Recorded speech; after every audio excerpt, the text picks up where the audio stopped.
Bienvenue sur DMG TV, les histoires mystiques. Tu es nouveau sur la chaîne, n'oublie pas de t'abonner, de laisser un commentaire, de liker et de partager. Tu vas raconter une histoire et un numéro à l'écran sur le plus 237 655 81 90 17. Envoie ton histoire et on va jouer sur YouTube, Facebook et TikTok. On poste plusieurs histoires tous les jours sur YouTube, la chaîne c'est DMG TV. On a aussi une deuxième chaîne YouTube, on poste tous les 14 heures. La chaîne c'est DMG TV, histoire mystique exclusive. On a une chaîne Facebook DMG TV et TikTok DMG TV. D'ailleurs, les directs c'est sur TikTok les mercredis et vendredis à 20h00 heure du Cameroun. Donc, je t'invite à t'abonner sur toutes nos plateformes pour ne pas manquer les vidéos qu'on poste avec des histoires mystiques. Voilà, donc on va écouter aujourd'hui des histoires mystiques. S'il vous plaît, laissez un like. Ce qu'on fait, c'est pour sensibiliser. Et donc, première histoire. Bonsoir DMG, comment vous allez? Merci pour la considération. Je suis du Burkina Faso et j'ai vécu une expérience dans ma vie que j'aimerais partager avec toutes mes sœurs du monde. Voilà, il s'agit des amitiés sur Facebook, des amitiés tendant vers des relations. Voilà, moi à mon niveau, j'ai connu le gars sur Facebook. On s'écrivait. Bon, au départ, je n'étais même pas trop intéressée parce que je trouvais que c'était un plaisantin. Voilà, donc je trouvais que c'était un plaisantin, donc je n'étais pas intéressée. Mais lui, à force d'insister, insister, j'ai fini par lui donner mon numéro WhatsApp. On a commencé à échanger ensemble. À l'époque, bon, c'était pas très loin, mais c'était en 2022. Voilà, donc j'avais mon restaurant que j'ai ouvert, je me débrouillais un peu. Donc, net, quand j'ai commencé à communiquer avec lui, les choses commençaient à aller un peu entre nous, on causait. Bon, on avait même commencé à faire des projets ensemble. Voilà, donc, entre-temps, moi, chez moi, dans mon restaurant, ça ne suivait plus, je ne comprenais rien. Mais bon, je me suis en tout cas forcée de fermer puisque ça ne suivait plus. Et j'avais un loyer de 70 000 francs à payer. Voilà, donc après ça, maintenant, bon, j'ai commencé à tomber malade bizarrement, je ne comprenais rien. Moi, bon, j'ai les ulcères comme tout le monde. Mais ça s'est transformé en autre chose après, je n'ai rien compris. Je suis tombée malade en juin. Disons que la maladie même s'est aggravée en juin 2023. Voilà. Donc, un soir comme ça, je me retrouve avec des brûlures au niveau de l'estomac, des brûlures que je ne peux même pas expliquer, accompagnées de vomissements. Et puis, il y a du sang qui accompagne même les vomissements, je ne comprenais rien. Donc, arrivé à l'hôpital, on m'a hospitalisé tout. On me dit non, je fais une crise sévère d'ulcère. Mais on me bombarde les produits qu'il faut, mais aïe, rien. Absolument, il n'y a pas d'amélioration. Donc, j'étais dans la salle avec d'autres patientes et leurs accompagnantes qui m'ont proposé de signer une décharge et puis quitter l'hôpital parce qu'apparemment, eux, ils voient que mon mal, ça n'a rien à voir avec l'hôpital parce que eux, surtout s'ils sont malades, on les injecte les produits, ça va chez eux, mais chez moi, on dirait que plus on m'injecte les produits, plus je souffre. Voilà, donc après ça, j'ai été voir un pasteur qui a prié pour moi, ça allait. Donc, mon gars en question que j'ai rencontré sur Facebook là, il est là, il me demande, bon, genre comme s'il prenait de mes nouvelles. Chaque jour, c'est comment ça va. Bon, moi aussi, je lui donne les informations sur ma santé. Je dis, je suis allé voir un pasteur, il a prié, mais apparemment, ça a commencé à aller. Il y a quelques semaines après, je retombe gravement malade encore. Les mêmes vomissements accompagnés de sang. Je suis là, je souffre. Maintenant, quand je pars dans un lieu de prière, ça s'aggrave. Mais quand je reste à la maison, je n'ai rien. Quand je pars à la prière, tout s'aggrave. Je suis restée dans cette souffrance pendant au moins 6 mois comme ça. Mes règles se sont coupées. Ah, on est en Afrique noire. Quand tu pars chez les marabouts, ils disent que non, il n'y a rien, c'est pas une maladie causée par de la sorcellerie ou c'est pas une maladie mystique. Pourtant, je souffre. Je ne dors pas. Ah, maintenant, un jour, il y a un monsieur qui m'a vu, qui me connaissait très bien. Il m'a connu quand j'étais en forme. Donc, ce monsieur, il a vu ma maman. Après, il dit, mais ta fille, là, elle a quoi? Je l'ai vue, elle a trop fondu. La vieille lui dit, non, tu sais, depuis le mois de juin, ça ne suit pas, ça ne va pas chez elle. Moi-même, je ne sais même plus quoi faire. Parce que nous avons fait les hôpitaux. Après les hôpitaux de la ville où je me trouve, je suis allée dans la grande capitale même. J'ai fait la clinique là-bas pendant 8 jours. On a dépensé plus de 1 million, mais zéro. Je n'ai pas eu la santé. Donc ce monsieur dit, ah bon, moi je vais vous montrer un coin où vous allez aller à l'ouest du pays. Voilà, donc arrivé là-bas, je vous assure que vous allez revenir ici avec le nom de celui qui est à la base de la maladie. La vieille dit, ah bon, ok, il n'y a pas de souci. Je vais te demander, tu vas me donner les informations sur ce lieu. Et il a donné les coordonnées du vieux qui devrait me soigner, tout. Donc, 2 jours après, on a pris la route, on est parti. Quand on est arrivé, bon, le guérisseur, il a vu la panique sur le visage de mes parents. Il leur a dit non, ne vous inquiétez pas. Si cette femme allait mourir, elle n'allait pas arriver chez moi ici. Parce que chez moi, je ne soigne pas les morts, mais ce sont les vivants. Honnêtement, je ne vais pas vous cacher, elle est en train de mourir à petit feu. Mais on peut toujours la récupérer. Donc, il a un peu soulagé les parents, tout et tout. Entre-temps, il m'a invité à rentrer. Il a commencé les consultations. Il me dit non, je ne vais pas te cacher la vérité. Tu es venu, je suis obligé de te dire toute la vérité. Mais celui qui t'a fait le mal là, celui qui a pris ton âme pour aller donner au fétiche là, tout de suite, tu vas connaître son nom. Il me dit, bon, il faut me citer les noms de tous ceux qui te courtisaient. Donc, j'ai commencé à citer. Bon, tellement que j'étais embrouillée, ma tête était bien chauffée là. J'avais oublié le nom de certaines personnes. Mais comme, bon, ce dernier-là, il est venu vers moi récemment. Bon, j'ai donné son nom au hasard comme ça seulement. Il a pris 4 noms. Il me dit, bon, tu laisses comme ça, je vais vérifier. Si le fautif n'est pas parmi ces 4-là, on va recommencer. J'ai dit, ok. Honnêtement dit, ce dernier, j'ai donné son nom. Si on te dit qu'il peut écraser une mouche, tu vas dire que c'est faux. Quand j'ai donné les noms, j'ai cité, il a commencé sa consultation, il a ramassé tous ses courriers attrapés, il a jeté. Tout s'est rassemblé sur le deuxième nom que j'ai donné. Il me dit, non, c'est ce monsieur-là qui t'a pris pour aller bouffer le wak de l'argent. J'ai dit quoi? Que oui. Tu es dans les mains d'un fétiche qui bouffe l'être humain et en échange, l'autre gagne l'argent. J'ai dit, ah bon? Il me dit oui. Il me dit oui. Donc, quand il a commencé sa consultation, entre-temps, on a causé un peu, c'est fini. Il me demande, mais à l'heure où je te parle là, à l'instant T même là, tu te sens comment? J'ai dit, mais bizarrement, il y a une charge qui est quittée en moi. J'ai dit, je me sens mieux. Il a commencé à rire, il dit, ah ok, il n'y a pas de souci. C'est que ça va aller. Et il m'a dit, il faut sortir. Et tu cherches quelque chose à manger, toi et tes parents, et puis bon voilà. Dans quelques minutes, vous revenez. Effectivement, quand on est rentré encore, quand on est rentré pour la deuxième fois, maintenant qu'il a cherché comment me soigner maintenant définitivement, quoi. Donc ces génies lui ont montré comment me soigner pour que ça aille mieux chez moi. Je vous assure que depuis que j'ai été là-bas, faire les soins, ça va beaucoup mieux chez moi. Ça va beaucoup mieux chez moi.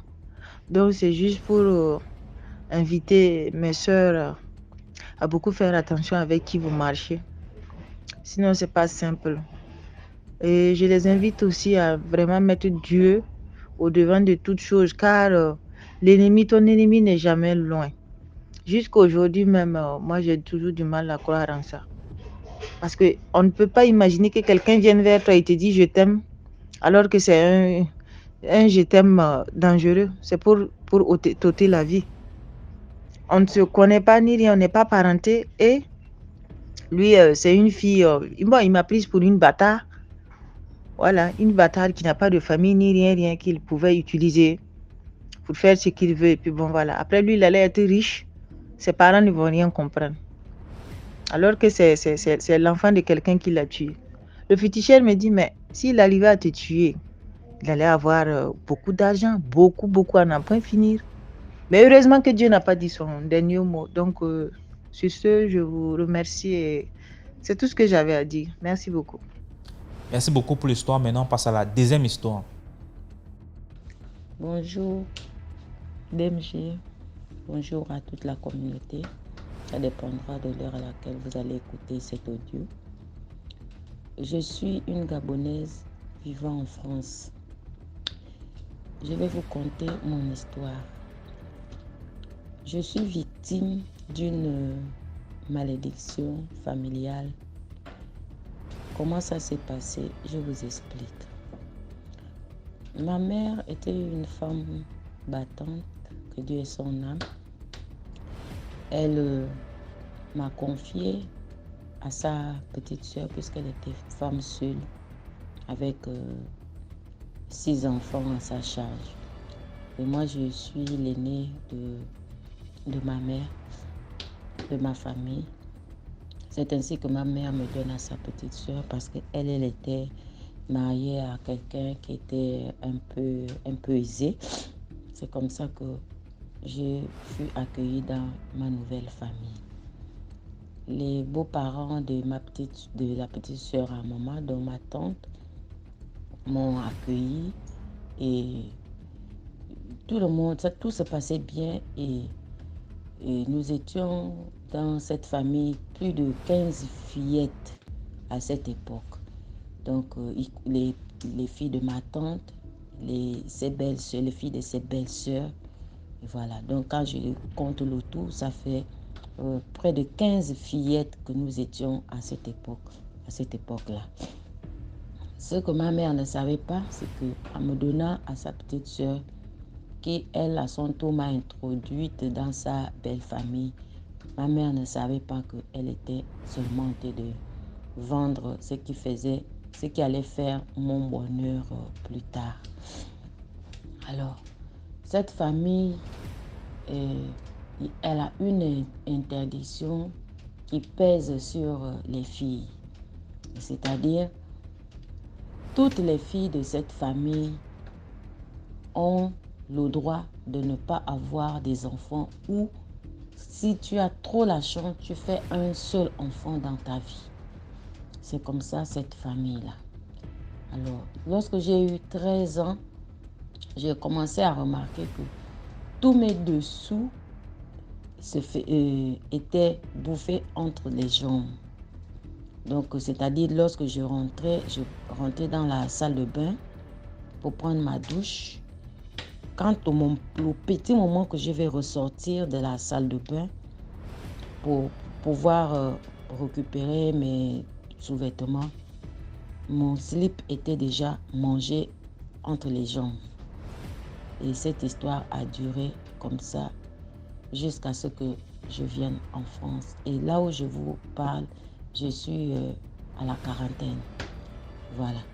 Donc, mes sœurs avec qui j'ai grandi dans ma nouvelle famille, là, chacun a commencé à tomber enceinte à l'âge de 16, 17 ans, ainsi de suite. Et lorsque ces filles-là mettaient au monde, c'était fini comme ça. Tu n'attendais plus à concevoir d'une manière ou d'une autre. Donc, c'est comme ça que ce cas m'est arrivé.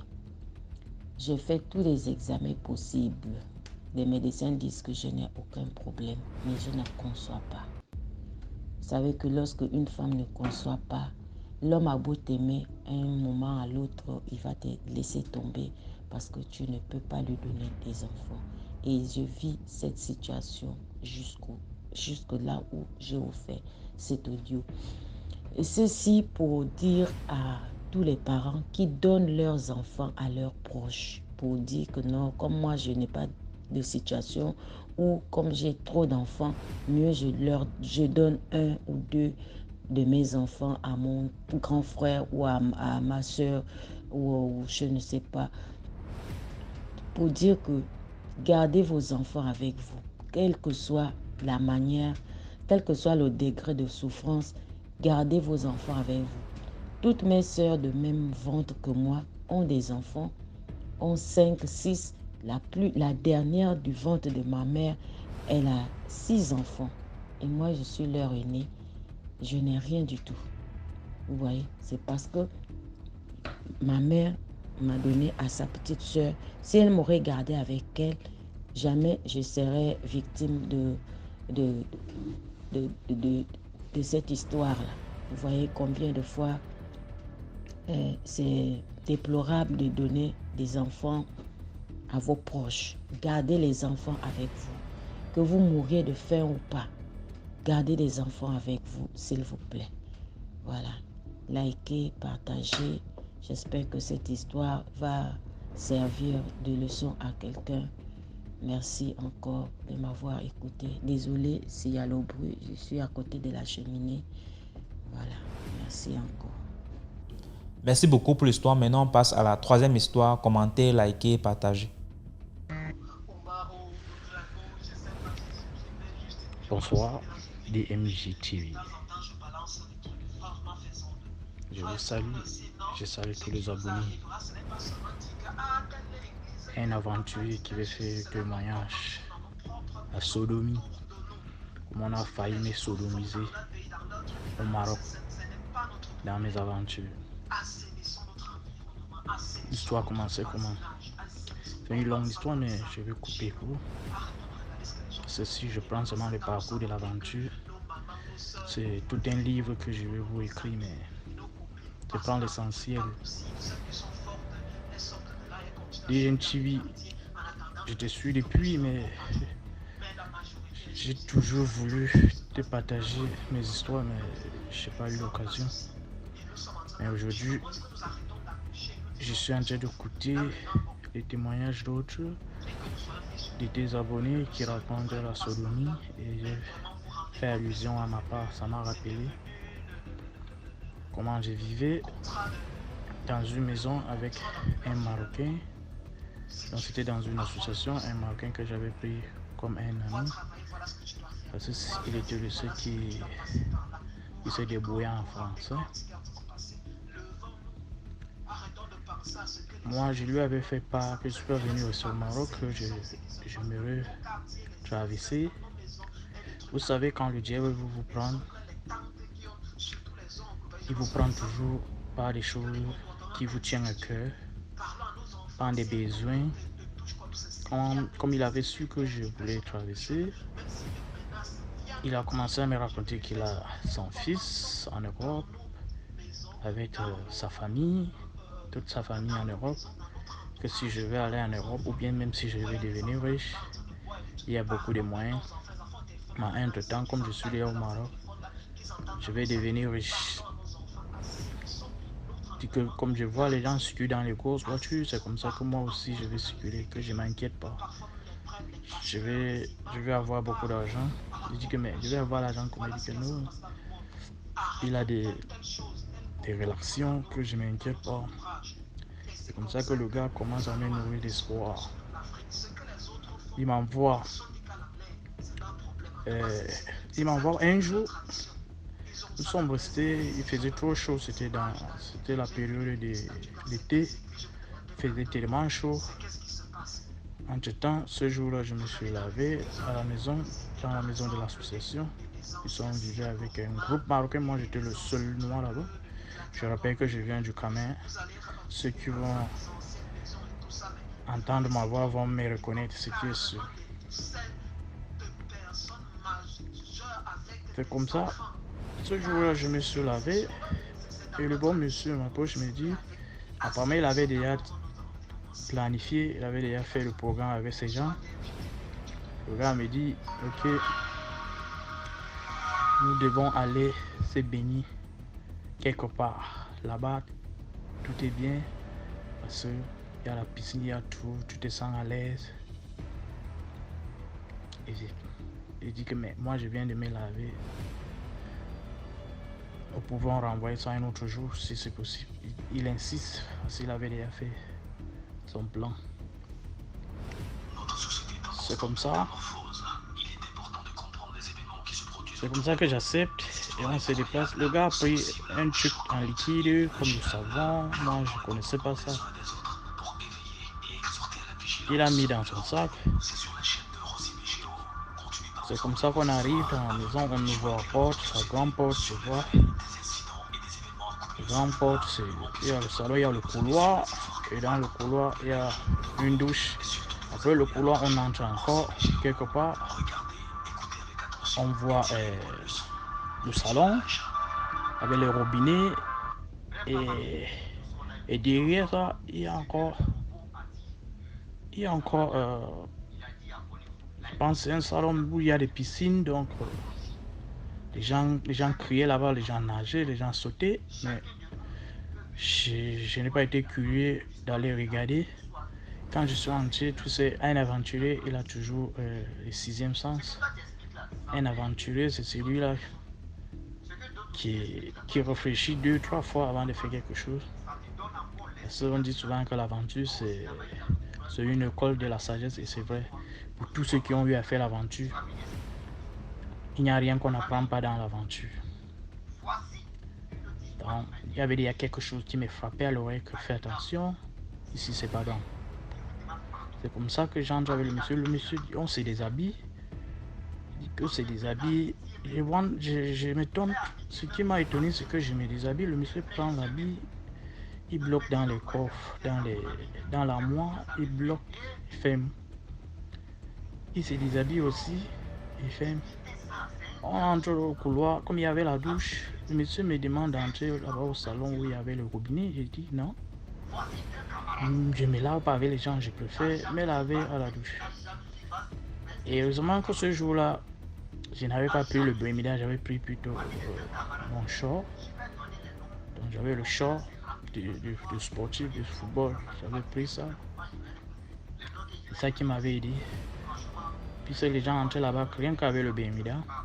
Moi j'avais le short. Comme ça que j'entre, je me lave au couloir. Je me lave à la douche et le monsieur était au couloir. Il a pris un seau d'eau, il faisait semblant de se laver. Il s'est courbé là-bas. Il m'attendait pour que je sorte.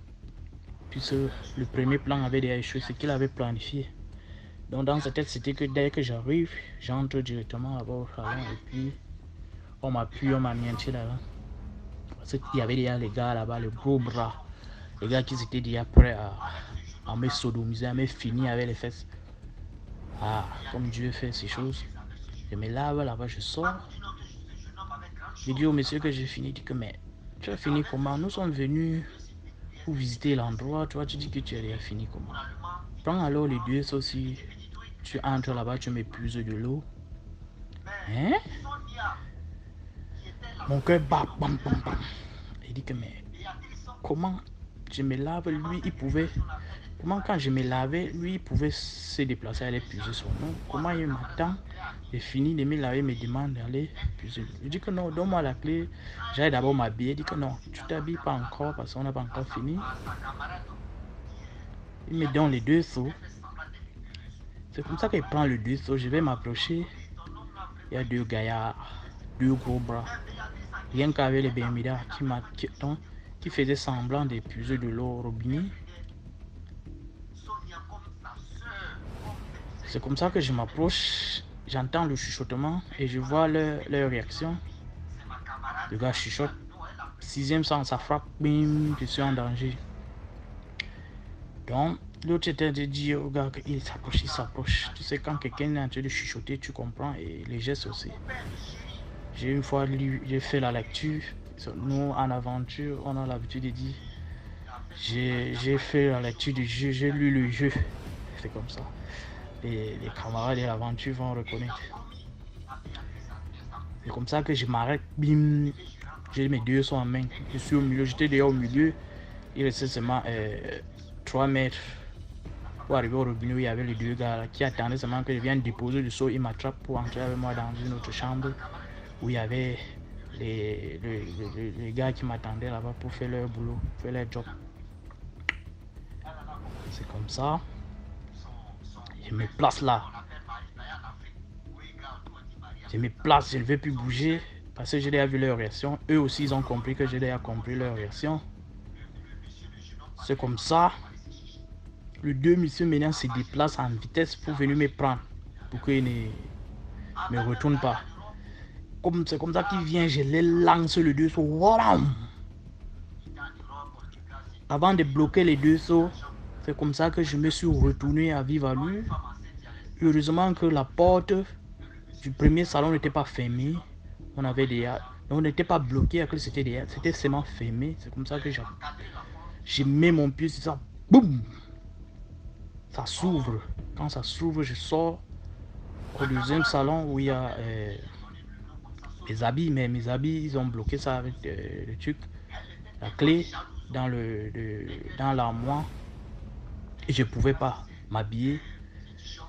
Les gars étaient derrière moi. Je sors, je n'ai même pas eu le temps de penser à mes habits. Heureusement que j'avais aussi le short là sur moi. Je suis sorti avec ça comme ça, dans la rue. Imaginez-vous dans la rue avec tous les Marocains et ils me voyaient comme un fou, sans chaussures, sans le haut, rien que le short. Ils ont compris que quelque chose se passe là-bas, mais j'étais le seul noir au milieu des Marocains. Le Marocain qui m'a emmené là-bas, il est là-bas dedans. Et comme ça, j'ai échoué. C'est comme ça que je me place devant la porte. J'attends qu'il revienne, il donne mes habits, on rentre. Le monsieur est resté là-bas plus d'une heure du temps. Moi, j'étais là sous le soleil. Je voyais comment les gens venaient guetter. Ceux-là venaient guetter par la fenêtre et rentraient encore donner les infos qu'il est encore là. Mais il n'y avait pas moyen de m'attraper pour me ramener là-bas. Je sais pas, comme le monsieur a échoué, je sais pas s'ils ont retourné ça sur le monsieur, ils ont sodomisé le monsieur, ou je sais pas. Une heure du temps, le monsieur sort avec mes habits entre ses mains, étant triste. Il me donne ça. Je dis, il veut me donner ça à l'intérieur. Je dis que non, sors, tu me donnes ça. J'étais placé devant la porte, je ne pouvais plus entrer. Et comme ça, quand le monsieur me donne mes habits, je m'habille que devant la porte, devant tous les Marocains qui me regardaient. Et c'est comme ça qu'on se met en route pour rentrer. On rentre, le monsieur est tout triste. À la maison, le monsieur ne me parlait pas. Tout ce qu'il a eu à me dire que, mais comment je t'ai amené pour qu'on fasse un truc? Toi, tu n'as pas voulu faire, tu allais faire autre chose. Il dit que, mais moi, je ne suis pas un enfant. J'ai réfléchi comme tout le monde. Toi, tu n'as pas vu. Toi-même, tu peux imaginer ce que moi j'ai vu là-bas parce que je sais que tu sais que ce que j'ai vu était compliqué. Mais comment tu peux encore me reposer la question? Tu connais déjà la réponse. Monsieur, bouche bée, triste. C'est comme ça. La nuit tombe. Le monsieur commence à trembler. Il a froid, il a le palu. Ça ne va pas, il ne parvient plus à respirer. C'est toujours moi son ami, puisqu'il ne s'entendait pas avec d'autres Marocains. C'est toujours moi qui dois l'amener à l'hôpital. C'est comme ça que lui, il appelle le président de l'association d'où on habitait. On vient, on l'amène à l'hôpital. Moi, j'étais là, le bras droit. Le proie du monsieur qui s'est échappé. C'est le monsieur maintenant qui est tombé dans le choc. Comme ça que j'amène le monsieur à l'hôpital vers 22h. 23h arrive, le monsieur est allongé. Il devait passer la nuit là-bas. Le gars me demande de passer la nuit à côté de lui. Il dit que, mais passer la nuit à côté de toi comment? Moi, tu sais, je n'ai pas l'habitude de dormir dehors, surtout à l'hôpital. toi tu es malade et le lit c'est le lit d'une personne. Moi je vais dormir, il dit que je m'assois au pied du lit pour veiller sur lui. C'est pas si le monsieur voulait faire une transaction ou je sais pas. C'est pas si le monsieur voulait me changer. Je sais pas ce qu'il voulait faire, mais j'ai carrément refusé. C'est comme ça. Il insiste, moi je persiste, je dis que non, moi je peux pas. C'est comme ça qu'il me retourne dans la nuit. Le matin, le monsieur rentre, étant fatigué. Ce jour, le monsieur commence à ramasser ses affaires pour quitter l'association. Il ramasse, il me demande de l'accompagner à l'agence parce qu'il doit partir. Et quand on partait à l'agence, le monsieur est en train de pleurer. Il appelle la famille. Il parle leur arabe qui parle là. L'air d'Arige en marocain parce que c'est pas le vrai arabe. Moi je comprenais seulement un peu. Tous les petits mots que j'entendais c'est que je suis mort, ça ne va pas, je veux mourir. Mais quand il lui demande, il me dit que non, il y a quelqu'un qui est mort dans sa famille. Voilà pourquoi il pleure. Pourtant le monsieur pleurait sa mort. Le monsieur arrive, on arrive à l'agence, il prend l'agence, il ne fait que pleurer dans le bus. C'est comme ça, la nuit tombe le lendemain, il m'envoie les photos, ses orteils étaient pourris. Il dit quand il dit pourri complètement, il y avait le pu, il dit que voilà, quand j'ai quitté, il n'y avait pas ça, voilà ce qui sort sur moi. Aïe, j'ai seulement dit, ah, ce que tu as cherché.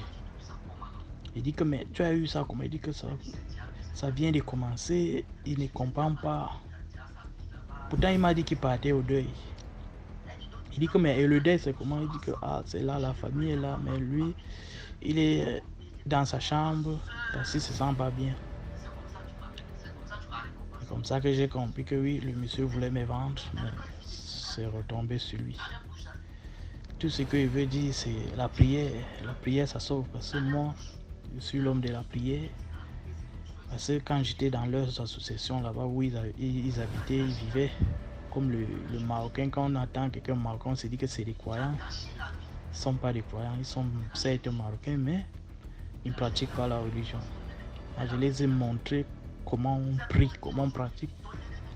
Quand j'étais là-bas, moi, chaque jour, quand l'heure de la prière sonne, moi, je partais prier. Vous savez, les musulmans ont 5 prières par jour.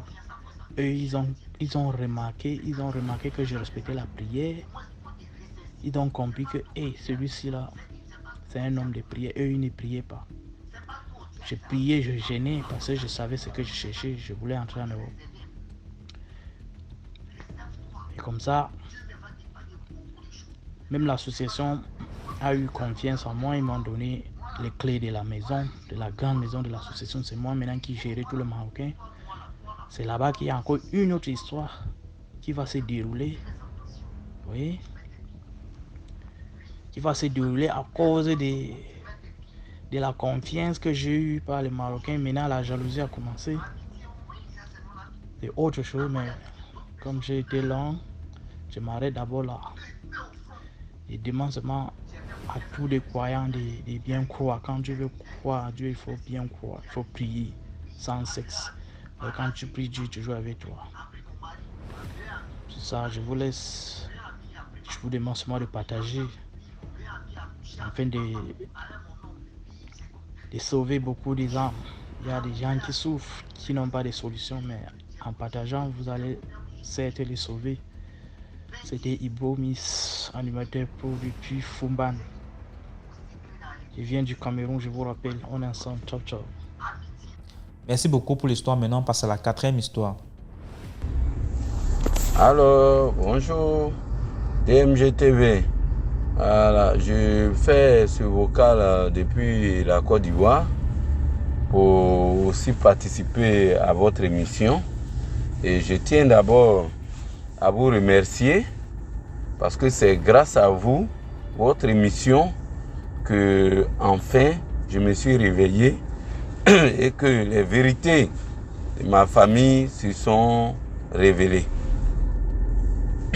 une fois en écoutant votre émission, il y a une maman qui souvent témoigne, elle fait des audios et dans la majeure partie de ces histoires, elle parle plutôt d'un prophète qui serait à Divo, qui fait vraiment des merveilles. Et donc, comme elle en parlait à chaque fois, je me suis rappelé qu'il y a de cela quelques années, je m'étais rendu à Divo pour aller voir ce dernier. Je me rappelle bien que quand j'étais parti, en attendant que ce dernier me reçoive, j'ai été dormi dans un hôtel là-bas à Divo et j'ai été braqué tard la nuit. Quand j'y ai été, j'ai été braqué et tout ça. Le lendemain, j'ai vu le prophète, mais franchement, avec le braquage et tout, bon, cela, j'ai été détourné, puisque de là-bas, où je devais voir le papa, je me suis rendu dans une autre ville, où j'ai suivi une autre personne, ça n'a pas été. Franchement, ça a été un fiasco. La personne même m'a fait tourner en bourrique. Et donc, en suivant une de vos émissions, avec les différents témoignages de la maman, dans votre émission, j'ai eu le déclic. Quelque chose m'a dit, mais il faut que tu repartes là-bas, là où tu as été braqué. Certainement qu'il y a quelque chose de bon là-bas. Et donc, c'est comme ça, ayant moi-même parcouru plusieurs, parce que je suis dans ma maison, j'ai construit une nouvelle maison, je suis dedans, il y a des maisons aussi de location. Et à chaque fois la nuit, on venait taper à ma porte. Chaque heure tardive de la nuit, les 1h, 2h, 3h, souvent même en pleine journée. Hein? Et je tombe fréquemment malade, fréquemment, je suis tout le temps malade, souffrant. Donc, partout où je passe, c'est mon neveu, c'est un neveu qui vivait chez moi, que les gens voyaient comme sorcier. Et donc, ce neveu-là, à force de parler de lui dans les camps de prière, partout où je passe. Donc, à un moment donné, je lui ai dit, bon, mon petit, je ne vais pas te laisser tomber, mais on va garder un peu les distances. Donc, comme ça, je lui ai même pris une maison ailleurs, avec sa femme et tout. Ils vivent là-bas, avec leur enfant. Mais le bruit des portes de ma maison continuait. Je ne dormais pratiquement pas. Donc, je me dis, mais attends, ce dernier, on dit c'est lui qui est le sorcier. Je l'ai fait partir. Mais malgré ça, les bruits continuent. Et tout ça. Non, c'est pas clair. Il faut que j'essaie de voir à nouveau. Donc, dans ça, une fois, ma mère est venue se faire soigner chez moi. Quand elle est venue se faire soigner, il y a des gens qui sont venus prier dans la maison. Et ils ont dit que, tiens, elle doit être dedans et tout ça. Bon, moi, tout ça, j'y croyais, mais pas trop. Parce que j'étais là, je me suis dit, bon, elle n'était pas là. Les bruits du porte se faisaient. Bon, elle est venue, les bruits continuent. Donc, ça veut dire que je n'ai pas encore trouvé la solution. Donc, un jour comme ça, j'étais assis au bureau. Et puis, quelque chose m'a dit, mais là où tu es parti, et puis tu as été braqué, il faut que tu repartes là-bas pour voir. J'ai dit, bon, d'accord. Demain matin, je pars là-bas. Le lendemain matin, j'ai pris ma voiture, paf, je suis allé à Divo. Arrivé à Divo, j'ai fait un premier bain puisque j'étais seul. On m'a dit de revenir, mais avec mes enfants. Je suis parti une deuxième fois à Divo avec les enfants. Eux-mêmes, on a fait même le bain d'huile à Divo, ensemble. Les enfants m'ont rien dit.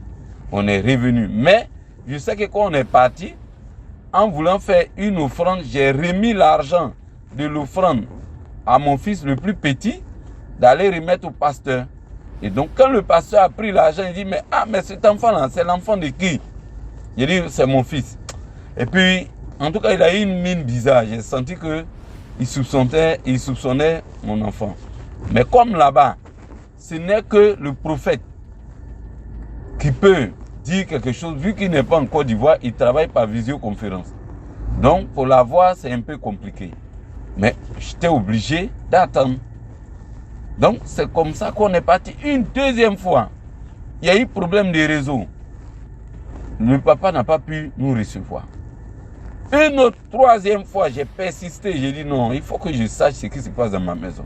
Là, je suis parti avec tout le monde, y compris le neveu que j'avais fait sortir de ma maison, que j'avais loué, à qui j'avais loué une maison. J'ai fait partie tout le monde là-bas. Arrivé là-bas, ce jour-là, on a été 3 à être reçus. J'étais le dernier, moi et mes enfants, à être reçus par le prophète. Quand le prophète nous a reçus, il a regardé tout le monde. Il dit, bon, fais sortir tous les enfants. J'ai fait sortir les enfants. Il dit, tes 2 enfants là, tes 2 enfants, tes 2 petits là, c'est eux qui sont dans la sorcellerie. J'ai dit, quoi? Mes enfants là? Il dit, oui, oui, tes enfants là. Il a appelé le pasteur, il lui a dit, bon, écoute les enfants. Dès qu'on est sorti, j'ai fait venir les enfants. Le plus petit, lui, il a commencé à se mettre à table. Mais le plus grand, tel qu'il a discuté là-bas, DMG, non, tu ne peux pas croire. Tout le monde, nous-mêmes, on se disait non. Les gens mentent sur l'enfant, que l'enfant n'a rien fait. C'est nous qui sommes en train de raconter n'importe quoi. Et tout et tout. Le pasteur dit, le papa a parlé, non. Laissez ça tomber. Ils leur ont fait maintenant, ils leur ont fait un bain d'eau. Il semblerait pour casser un peu leur pouvoir. Donc quand ils ont fait ça, les enfants sont venus s'arrêter là. DMG, mes propres enfants, ils ont commencé à dire des choses qu'ils ont fait sur moi, sur plein de personnes, que c'est leur grand-mère maternelle qui les a initiés à la sorcellerie. Et tout, le nombre de personnes qu'ils ont tuées, DMG, non, vraiment, j'étais loin de moi. Dans leur groupe même, il y a des membres de ma famille qui sont dans leur groupe de sorcellerie. Et tout ça, DMG, les maladies que j'ai, tout ça, c'est eux qui m'ont donné. Attaquer tous ceux qui sont autour de moi là. En tout cas, ils attaquaient. Ils leur ont fait quelque chose. J'ai dit quoi? Donc DMG, j'ai commencé à voir maintenant la vérité de ma famille. J'étais surpris, mes propres enfants. Et il semblerait que, comme c'est mes parents qui veulent me tuer, ils ne réussissent pas à le faire. Ils sont passés maintenant par la belle famille. Et tenez-vous bien, leur maman, ils ont tué leur maman en mars passé, en mars 2023. Et c'est la même chose, c'est leur grand-mère qui les a poussés à tuer leur maman. Et la prochaine étape, c'était moi. C'est moi-même l'objectif principal. C'est moi qu'on doit tuer. Donc, il m'avait programmé en décembre. Par accident. Et c'est à travers les prières DMG. Prières. Là-bas, ils les ont délivrés. Moi-même, j'ai fait des temps de jeûne pour les soutenir. Tout. Et ils ont pu délivrer mes 2 enfants dans ce camp-là. Après que j'ai parcouru DMG, si je vous dis le nombre de camps de prière, le nombre d'églises dans lesquelles je suis parti, vous ne pouvez pas croire. Au mieux, les gens ont vu comme sorcier mon neveu. Mais lors de la délivrance là-bas, c'est là que j'ai su que le plus grand prenait plutôt le visage et l'âme de mon neveu pour aller faire la sorcellerie. Est-ce que vous voyez DMG? Ça veut dire que en réalité, là où on va croiser les gens pour des visions et autres là. Non, c'est pas tout le monde qui voit vraiment la vérité.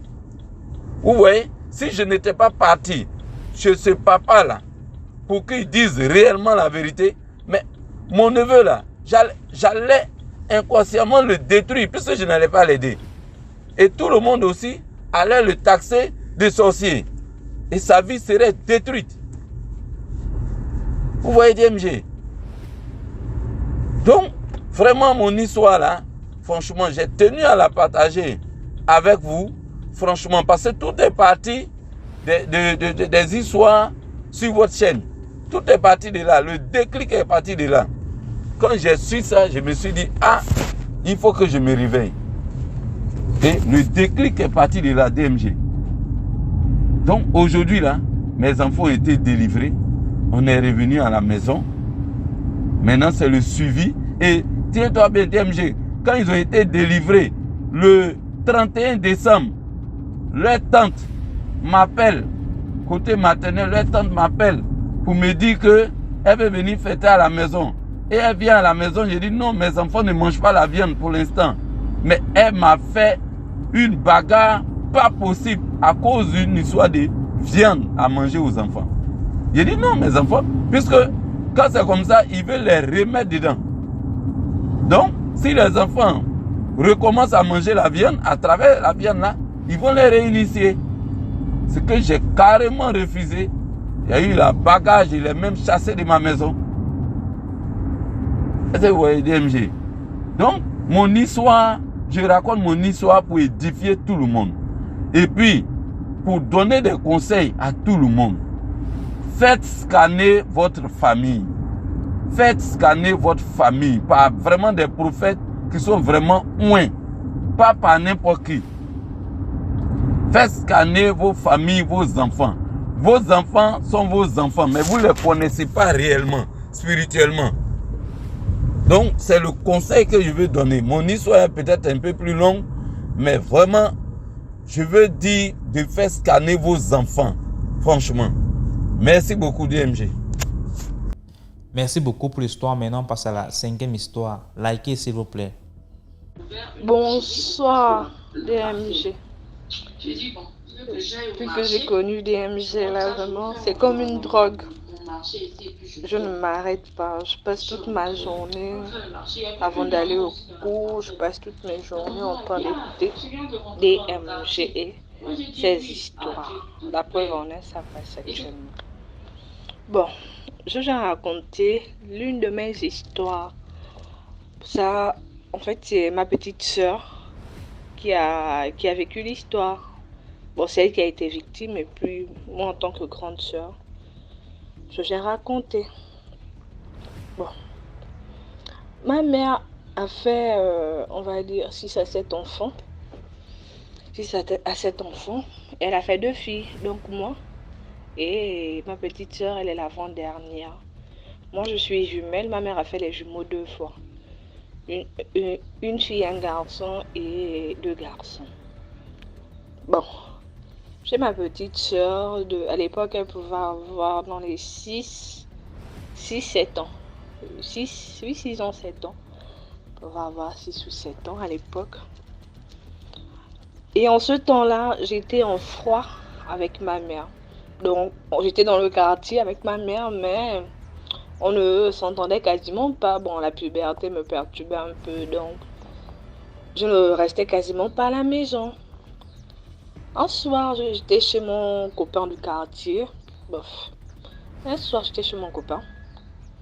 Je fais un songe. Ou dans le songe, on vient m'appeler. On vient m'appeler que y a tel là-bas y a tel là-bas, donc le nom de ma petite soeur, on va le donner Esther. Il y a Esther là-bas, ça ne va pas. Viens, on a besoin de toi. Ça, c'est dans le songe. Donc, dans le songe, je me rends à la maison. J'ouvre le portail. Quand je rentre, je vois ma petite soeur. En fait, elle est comme une vieille sorcière et tout. Un truc comme ça, là. Elle est comme une vieille sorcière. Donc, dans le songe, je vais vers elle avec force. Donc, je vais vers elle, je l'attrape les mains et je commence à prier. Je prie. Et en priant dans le songe, je me rends compte qu'elle s'affaiblit, elle tombe. Et après, elle redevient elle-même. J'ai demandé aux gens d'apporter de l'eau, machin, pour essayer de la réveiller.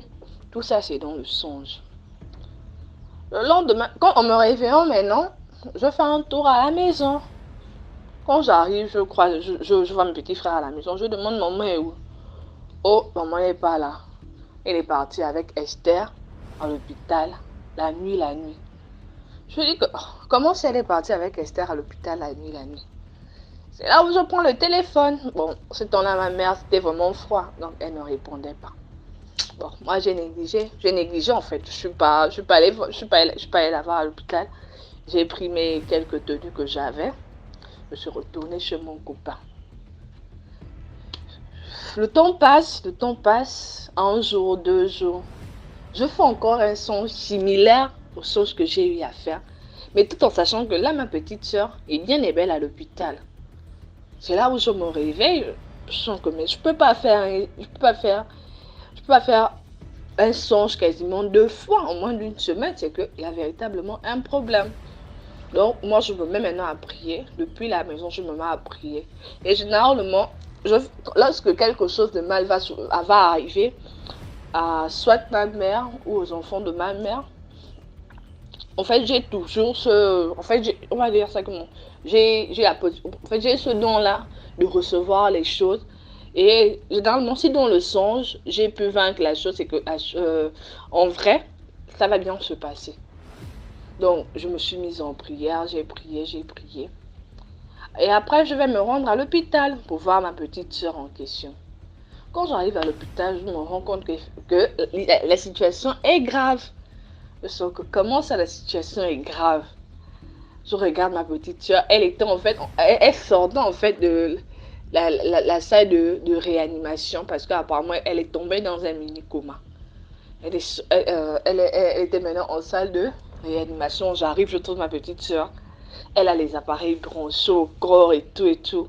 Elle a même la couche. Sauf que ma petite soeur, elle est faible. Je regarde l'enfant comme ça là. Et ce temps-là, c'était le mari de ma mère qui la gardait. Donc, je n'étais pas vraiment ça. Elle n'était pas à l'aise et lui, il était dur. Je regarde ma petite soeur comme ça, là, j'ai les larmes aux yeux. Mais après, je me rassure en me disant que bon, si j'ai déjà pu vaincre la chose dans le son, tout ça là, c'était que futilité. Donc, ça m'a quand même fait mal de voir ma petite soeur comme ça. Je suis là, je regarde l'enfant.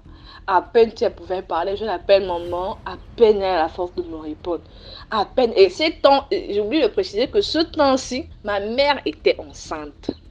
Elle était enceinte, donc elle était enceinte. Et elle aussi, de sa grossesse, le temps où ma petite soeur tombe malade. Ma petite soeur tombe malade comment? Elle tombe malade, elle était chez mes grands-parents. Vu que c'était en période de vacances, elle était chez mes grands-parents. Donc quand mes petits frères étaient chez mes grands-parents là-bas, ma mère aussi, elle est tombée malade, disons la grossesse menaçait.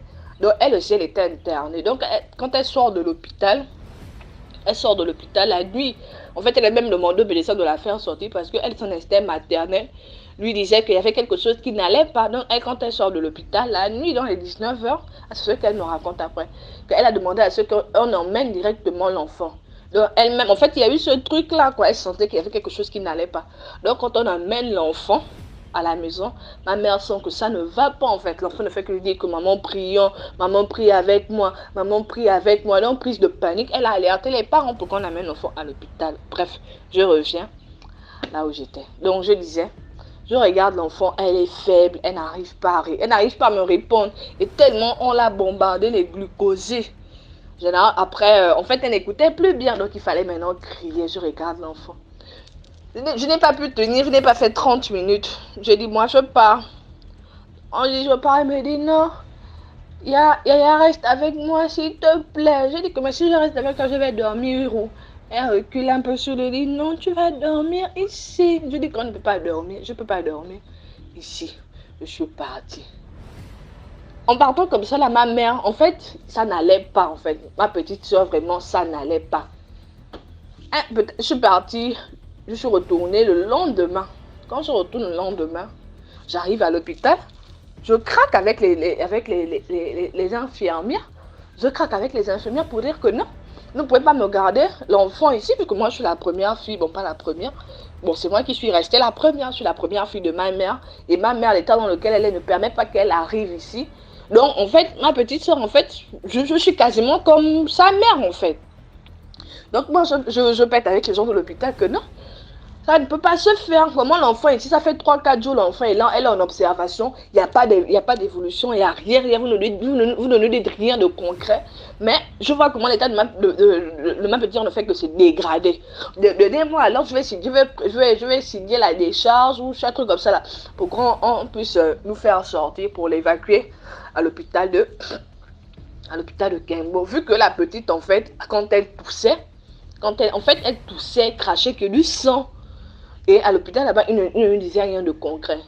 Donc après cette mise en scène-là, j'étais un peu soutenue par ma grand-mère et puis mes oncles et tout. Mes grands-pères, mais en tout cas c'était les grands-parents. Ce sont ceux qui m'ont dit que comme toi tu es un peu jeune et que tu as un peu la force d'aller parler, essaie d'aller parler comme ça. On va voir comment on peut la transférer dans une autre structure pour essayer de voir d'améliorer son état.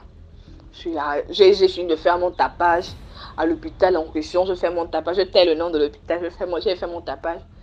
Le docteur m'a appelé dans son bureau, il m'a dit que bon, ok, on a vu que vous avez parlé.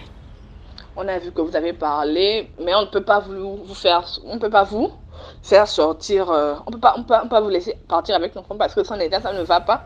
Mais entre-temps, on va la faire monter en salle d'hospitalisation.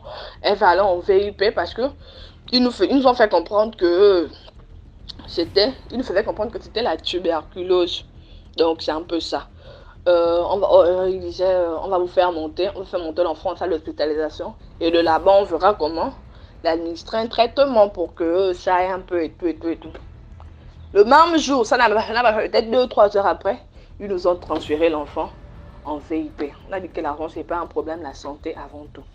On fait monter en salle d'hospitalisation et tout. Traiter l'enfant. On fait l'examen là, c'est pas ça. On fait juste qu'on disait, comme on disait que l'enfant avait même de la tuberculose. On fait tel examen, c'est pas ça. On fait tel examen, c'est pas ça. On fait tel examen, c'est pas ça. On fait tel examen, c'est pas ça. Mais la première nuit que ma petite soeur montre en salle d'hospitalisation, j'ai demandé à ce que personne ne dorme avec elle. C'est moi qui j'ai dormi avec elle. J'ai dormi avec elle la première nuit. La première nuit, c'est qu'elle m'a montré la Seigneur. Elle fait les fièvres. On donne ça. Rien. Durant toute la nuit, je n'ai pas dormi. Et j'avais le stress que là où je dors avec elle, là, si quelque chose arrive, moi, je ne vais pas être celle-là qui va appeler les parents pour dire que non, c'est pas bon. Donc, toute la nuit, je me suis mise en prière. Prière sur prière. Donc, regardez, les mamans sont fortes, quoi. Parce que moi, en tant que grande sœur, ce que j'ai vu, en voyant ma petite sœur dans cet état-là et me sentir dans l'incapacité de l'aider, ça m'a fait un truc de ouf. Mais après, Dieu est grand. Prier. Le lendemain matin, le jour s'est levé, ça allait un peu et tout. Après, ma mère est arrivée avec le gros ventre. Elle restait maintenant avec ma mère à l'hôpital. 2 jours après, non, le lendemain après que ma mère soit arrivée à l'hôpital, elle recommençait à manger et tout. Mais au final, on a fini de faire tout. On a dépensé une affaire de 700 000, voire même 900 000. On a fait tous les examens possibles. Tous les examens qu'on pouvait faire. On n'a rien trouvé. Même la tuberculose qu'on disait qu'elle avait. Mais je t'assure que... Mais quand l'enfant commence à tousser, toi la grande personne, tu as mal. C'est le sang. Quand elle vomit, c'est... Mais tellement, je me suis levée en prière. Ma mère s'est levée en prière. Et on était en fin d'année, en décembre. Parce que on était en décembre, en fin d'année. Donc c'est un peu ça. On a fini de prier. Et après, on s'est rendu compte qu'on a juste dépensé de l'argent parce qu'aucun examen n'a révélé que l'enfant avait quelque chose. Elle n'avait rien. Rien n'avait rien. Comme vous entendez là, elle n'avait rien. Mais Dieu étant Dieu, ce qui a voulu peut-être se passer dans le monde mystique là-bas, Dieu n'a pas permis. Et je tiens à préciser que ma petite soeur, elle n'a que 7 ans. Bon, aujourd'hui, elle peut déjà avoir dans les 9 ans, 10 ans. 9 ans. Mais je tiens à préciser que quand elle se met à prier, maman, même moi, la grande personne, je suis derrière. Quand la petite là commence à prier, c'est pas les petites prières qu'on fait en haut. Elle prie dans les profondeurs de la Non, je ne comprends pas. En tout cas, c'était un peu ça, ma petite histoire mystique en fait. J'ai compris par là qu'on a voulu les histoires de famille, les réclamations, les trucs de fin d'année. On a voulu nous prendre l'enfant comme ça là, mais Dieu étant Dieu, il a fait grâce, il a permis qu'on puisse d'abord anéantir la chose dans le monde mystique là-bas. Et dans l'état physique, ça a pris un peu de temps, mais Dieu a fait grâce.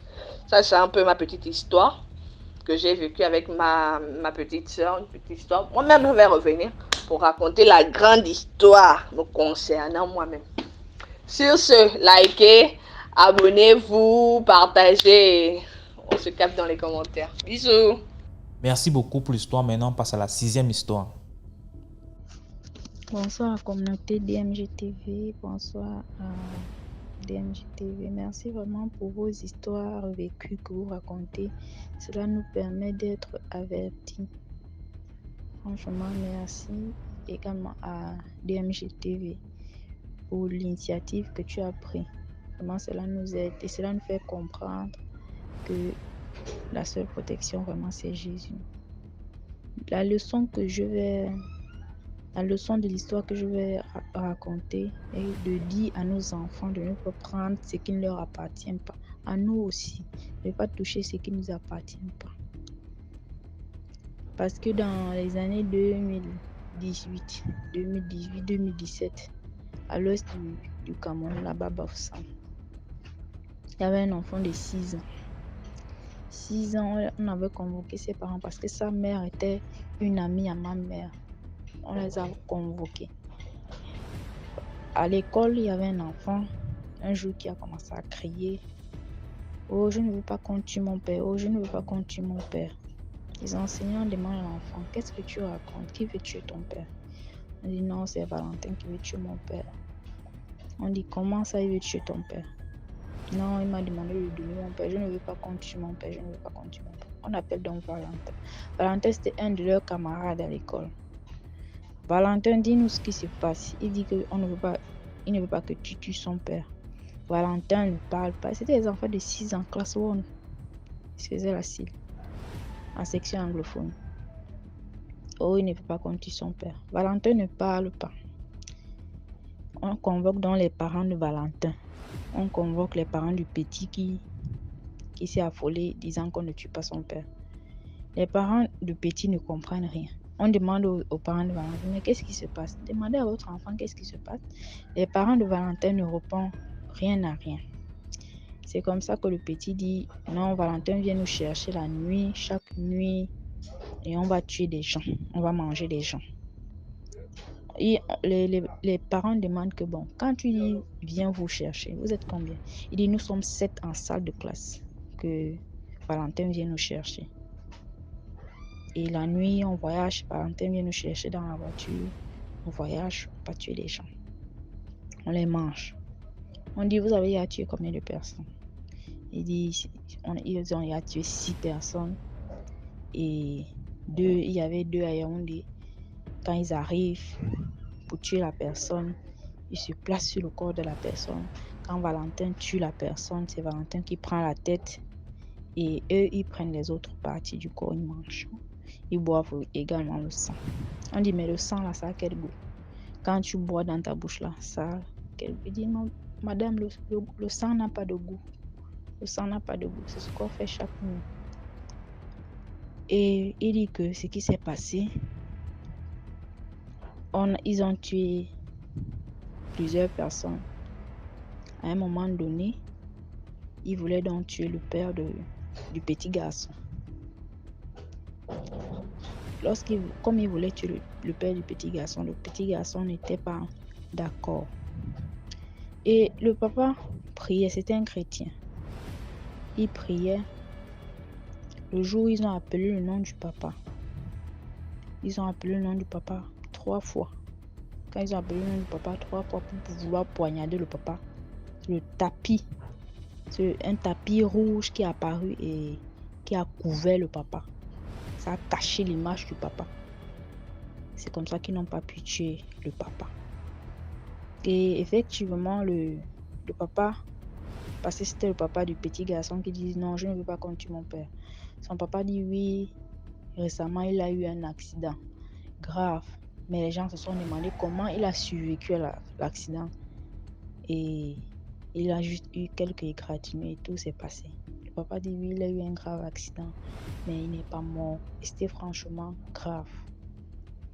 Et dans mon quartier, le petit garçon, donc, il était parmi ces 7 personnes-là. On lui demande, parce que la maman dit depuis un certain temps, dans la nuit, l'enfant ne fait que pleurer, on ne comprend rien. Ils se sont dit, non, peut-être c'est parce qu'il joue beaucoup en journée, et dans la nuit, c'est pourquoi il pleure. Comme ça, le petit garçon dit, non, c'est Valentin qui venait me chercher. On dit, il vient te chercher comment? Il dit, dans la voiture, une grosse voiture. Quand il vient là, il klaxonne. Je suis obligée de sortir de mon corps et je le suis. on mange les gens et on rentre vers 5 heures. Comme ça que ça se passait. On a raconté ça aux parents. Et pas tous les parents de ces enfants-là s'étonnaient, ils criaient, ça les étonnait. Franchement, ils étaient perturbés. Mais les parents de Valentin étaient sereins.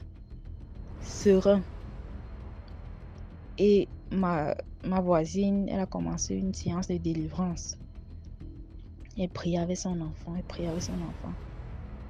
Une nuit, elle rêve, elle voit les parents de Valentin assis chez elle. Elle demande, mais qu'est-ce que vous faites ici chez moi? Sortez de chez moi. Lorsqu'elle dit sortez de chez moi, les parents de Valentin prennent le pilon pour vouloir piler sur, la cogner avec et commencent à prier. Et ils s'en vont. Depuis ce jour-là, l'enfant dit non, Valentin ne vient plus me chercher et tout. Et Valentin a disparu de l'école comme ça, même ses parents. On ne les a plus jamais revus depuis cette période-là. Tout était parti du biscuit. C'est Valentin qui avait partagé les biscuits aux 7 enfants-là, ils ont mangé. Et c'est par là que Valentin les a capturés. Donc il paraît que les parents de Valentin également étaient des sorciers. Et Valentin a pris les enfants-là à travers le biscuit, à travers d'un petit biscuit. Voilà, c'est tout pour aujourd'hui. J'espère que vous avez aimé la vidéo d'aujourd'hui. Commentez, likez, partagez. Si Tom Schnezois a raconté, envoie ton histoire numéro à l'écran. On se prend demain pour une autre vidéo. Ciao.